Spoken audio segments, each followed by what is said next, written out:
Leonard James Irving, then 34, resided in Portland, Oregon in 2011. LJ was his nickname among his loved ones. His 3 children were 5, 6, and 7 years old. On June 25, 2011, LJ went out to celebrate his nephew's 21st birthday while wearing a lime green shirt and dark jeans. He had to report to his part-time chef job at the Lloyd Center's Courtyard Marriott by 7 the following morning, after finishing his produce job at Winco Foods at 9:30 p.m. But he told his girlfriend he had to go see his nephew at Seasonine Sports Bar and Lounge on Northeast 82 Avenue because family was important.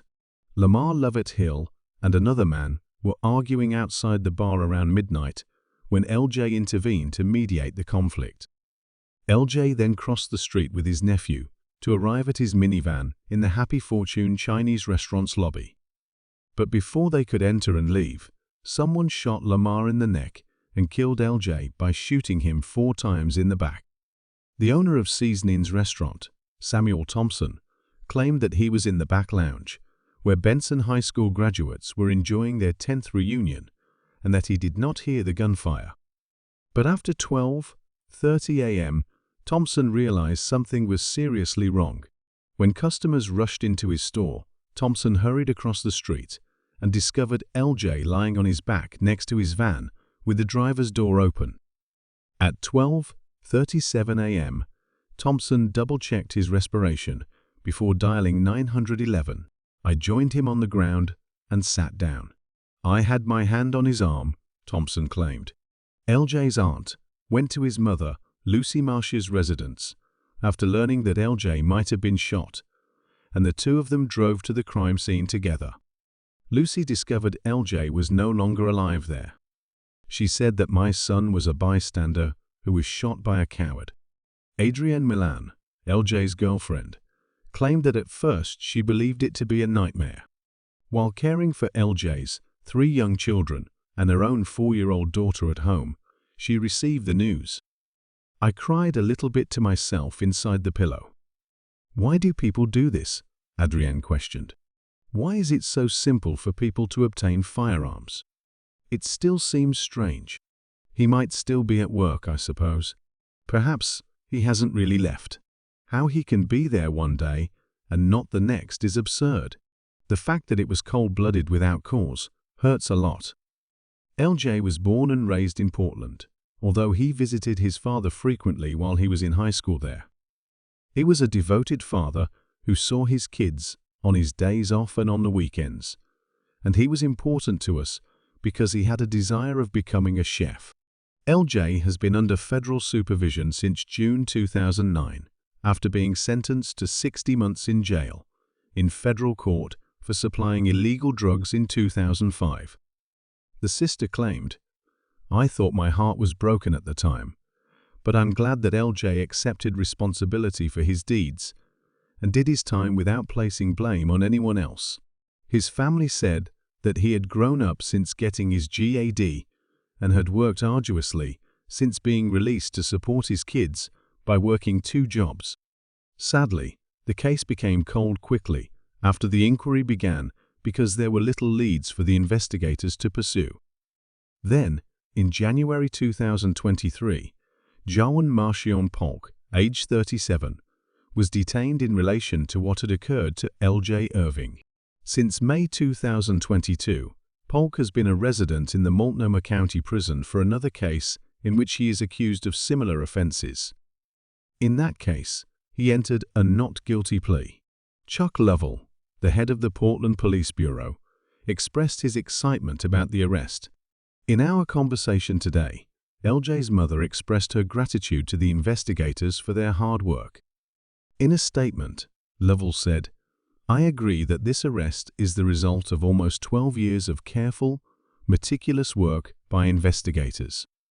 I am grateful to them for their tireless efforts to bring LJ's case to a successful conclusion. There is no set date for the trial." Samuel Johnson, who was among the first on the scene of the incident, used to work for Self-Enhancement Inc., a non-profit that assists at-risk adolescents.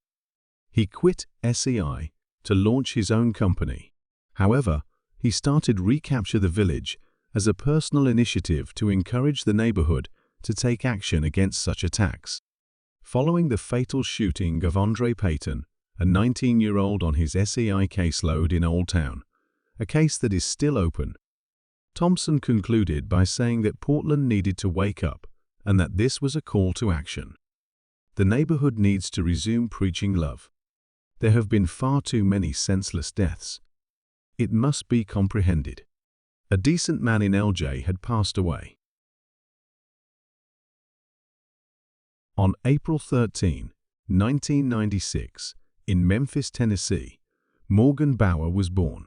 She was the only child of unknown father and Sherry Keenan. In 2014, Morgan, who was raised in Aberdeen, South Dakota, graduated from Central High School. She was a lovely young lady with brown hair and blue eyes. Morgan loved art and music and wanted to work as a tattoo artist. She herself had several tattoos. One of those tattoos was a butterfly that represented her transformation and freedom. Her other ink included an anchor with the words, "Whatever you love can be taken away, so live like it's your last day," on her left wrist, and a sun-moon inside a Celtic design, both located close to her right shoulder. Her inner wrist to elbow is covered with a blue and orange jellyfish, and the back of her neck is covered in a black tree and flowers. She also got her lip pierced twice and her ears gauged. Morgan was a voracious reader and writer who loved books in all genres. On her blog, she posted stories and poems as well.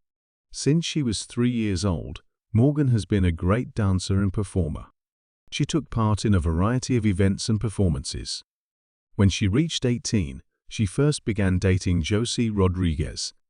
They first connected online. Morgan also aspired to work as a photographer or journalist. She was seldom without her camera.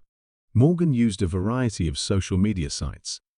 On social media sites like Facebook, Instagram, and Twitter, she shared pictures of herself and her pals, as well as motivational sayings and memes. She had thousands of fans who adored her charm and attractiveness. Morgan adored going on vacation and seeing new places. She intended to tour more US states after having already been to 13 of them. In search of a fresh, independent life, she made the decision to relocate to Atlanta, Georgia, from the little South Dakotan town of Aberdeen. Luna was Morgan's favorite cat, and she cherished her. Morgan left on February 12, 2016. When she relocated, she left the cat with her mother and adopted Luna from a shelter. With $20 in her pocket, Morgan was waiting for a tax refund. She spent her first night in Atlanta with a man she had met on Craigslist. They agreed that Morgan would keep the house clean until she was able to land a job. Unfortunately, the two roommates' agreement did not work out. After that, she remained at various hotels. Morgan accepted a position as a dancer at the Top of Gainesville, a club in Gainesville, Georgia. She spoke with her mother on the phone or over social media every day or every other day. Additionally, Morgan kept in touch with friends up until February 25, 2016. She then abruptly stopped speaking. She was dancing at Gainesville's highest point on that particular evening. The three of them eventually left the club together: Morgan, Morgan's co-worker, and her co-worker's boyfriend. They dumped Morgan off at the Covington Citgo gas station, where she boarded an unknown driver's green Eclipse. Morgan wouldn't be seen alive again after that. When Morgan's mother, Sherry Keenan, could not be reached, she became worried and made the decision to travel to Atlanta in order to locate her. Sherry visited Morgan's last hotel before moving on. She discovered that Morgan's suitcase was still in its original location. She understood from this that Morgan did not flee. Then Sherry asks Jose Rodriguez, Morgan's lover, whether he has any information on where Morgan might be. Jose assured her that he loved Morgan and shared her concern for her safety. In addition, he claimed not to have seen or heard from her. On March 8, 2016, after more than a week had passed with no word from Morgan, the Atlanta Police Department was notified by Sherry Keenan that her daughter was missing. Officers discovered that Morgan's final call was to Jose on February 25, 2016, based on her cell phone records. In Morgan's most recent Instagram video, she can be seen strolling in Newton County, Georgia's Yellow River Park. She was being followed by an unidentified male. The last post on Morgan's private Instagram was shared to Sherry Keenan, according to her, by a friend of her daughter. It was revealed to have been published on February 26, 2016, the day after she was spotted getting into the green eclipse. That meant that based on an erroneous timeline, police were looking in the wrong places. In an effort to obtain information, investigators tried to identify the individual in the video, but they were unsuccessful. The search for Morgan encompassed several law enforcement organizations. More details regarding the missing teen were revealed by family members in interviews with media organizations. Due to her enormous fan base, a disappearance spurred an extensive online hunt. Just 2 weeks prior to going missing, she relocated to the Atlanta region, leaving nothing but unanswered questions in her wake. Despite their best efforts, investigators were unable to find Morgan. They were unsure as to whether she departed voluntarily or due to malicious intent. According to Sherry Keenan, there isn't much information available in 2019. The Atlanta Police Department has an open cold case involving Morgan. On February 25, 2023, relatives and friends gathered to mourn the young woman who vanished when she was just 19 years old. Sherry Keenan stated that until she is located, I am not prepared to say goodbye. She planned the candlelight vigil held on Saturday at Newton County's Yellow River Park. The park where Morgan was last seen was the same as this one. The following case update was made on July 27, 2023. At that point, the police claimed they had fresh information they were unable to provide to the public. Investigators had to go back and review the case after receiving the new information. After that, an Atlanta property on South Broad Street 2 was the subject of a search warrant. It was assumed that Morgan's remains might be buried there in light of the new facts. According to the police, the home's current owner cooperated with the inquiry and was not thought to be a suspect. It takes around 10 minutes to go from the park where Morgan was last seen to South Broad Street. Authorities searched the house, as well as the large open space on the site. On July 27, the Porter-Dale Police Department, the FBI and the Atlanta Police Department searched for 1 day to find information about the missing person case. In a wooded location, close to a large property, there were many tents set up. FBI agents carefully and grid-likely searching the property was seen on camera by the police. After the hunt, police declared that they thought Morgan had been killed and her corpse abandoned. Despite not finding Morgan's body, police did not elaborate on what they discovered that caused them to draw this conclusion. In a response, Sergeant Michael Walden stated that their search had turned up some potentially useful pieces of evidence. They were unable to divulge more details, though. During the search, Morgan's mother Sherry had the following to say: "If Morgan was still present, I think she would have tried to help.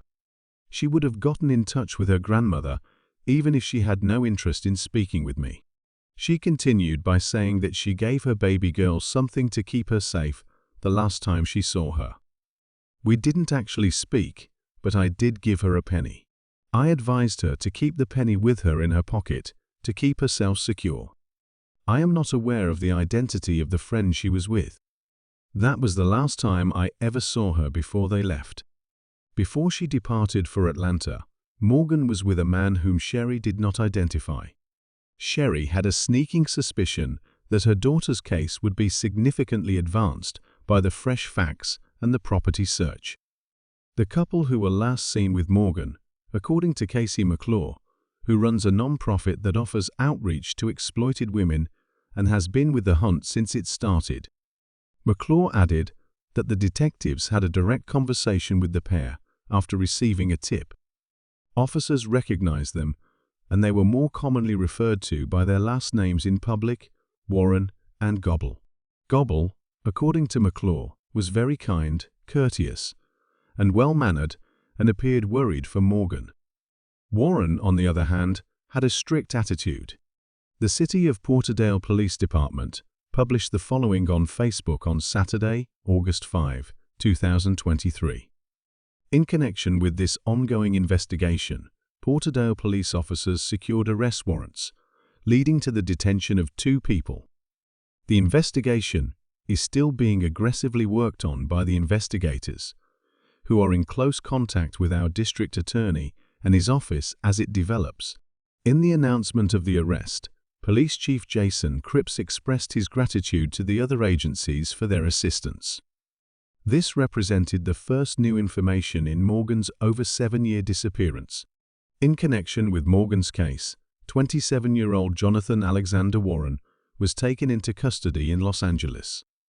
He was accused of 4 felonies, including murdering Morgan and concealing it, as well as aggravated assault and tampering with evidence. According to California law, the mugshot of Warren was withheld. He appeared to have been a resident of the vicinity when Morgan was last seen. Warren has a lengthy criminal history. He is accused of reckless driving, driving while his license is suspended or revoked, driving without headlights in the dark, and running or attempting to flee.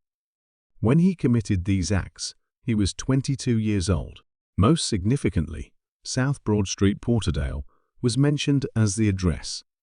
The most recent evidence search was conducted at the same address as this one.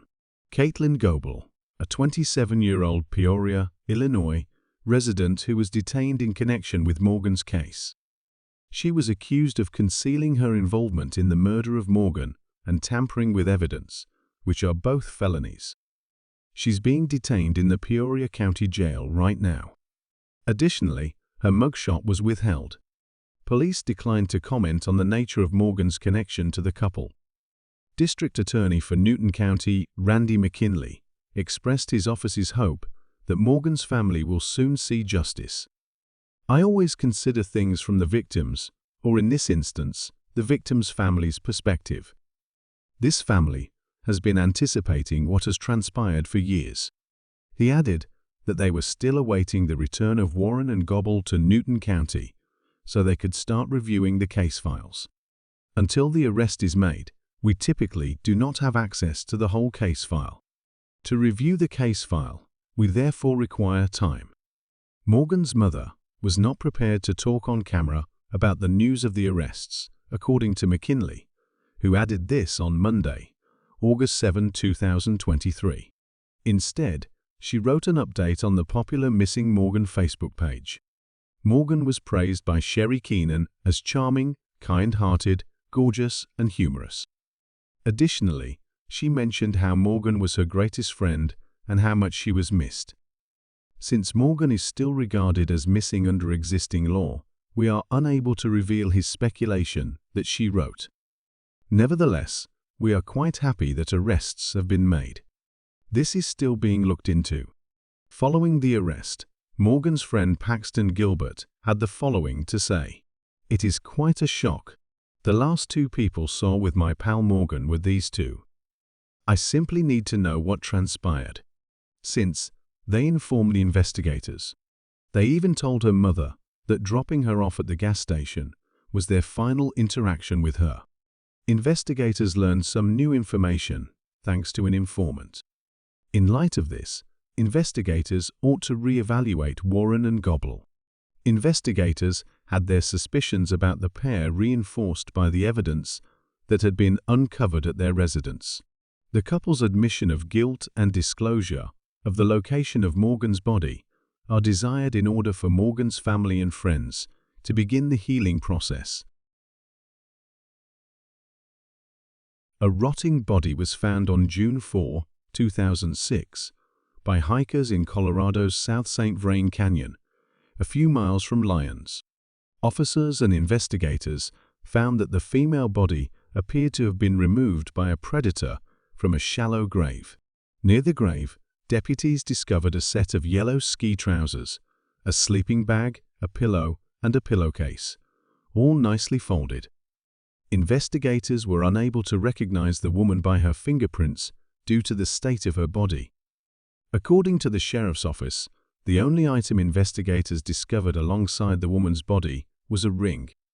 Due to the state of her body, the coroner's office was unable to establish the cause of death.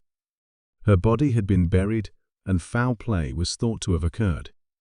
Although there were signs of animal predation on her body, there were no stab, gunshot, or broken bone wounds.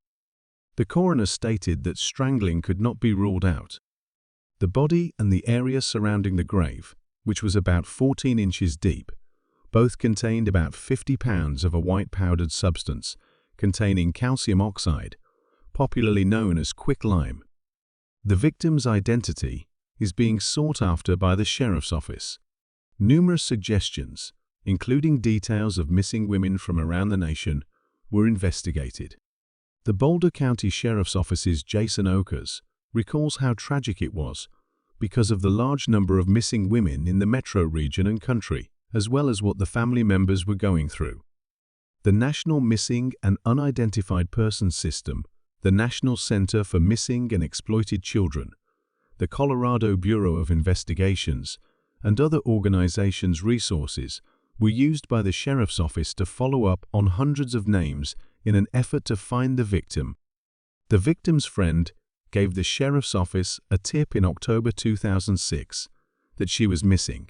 The Longmont Police Department received a call from a woman who identified her acquaintance as Angela Wilds and reported that she hadn't seen her in a while. With the aid of this information, detectives were able to locate Angela Wilds, a person with connections to the Longmont region. The friend described Angela in physical detail, and that description matched the body discovered in the canyon. She also mentioned a ring her acquaintance was known to wear, which matched the ring discovered with the remains. Using rib bones from the body and DNA from 4 of Angela Wilds' sisters, the sheriff's office was able to identify the victim as 38-year-old Angela Wilds from the Longmont, Colorado region in November 2006. 2 months before her body was discovered and 6 months before she was identified, Angela was last seen in April of 2006. Angela essentially shared a house with friends because she had neither a home nor a stable job, frequently spending the night on couches. Investigators spoke with Angela's family members, friends, and acquaintances, but they were unable to determine what had happened to her. It was established that the DNA recovered on the ski pants belonged to Angela Wilds.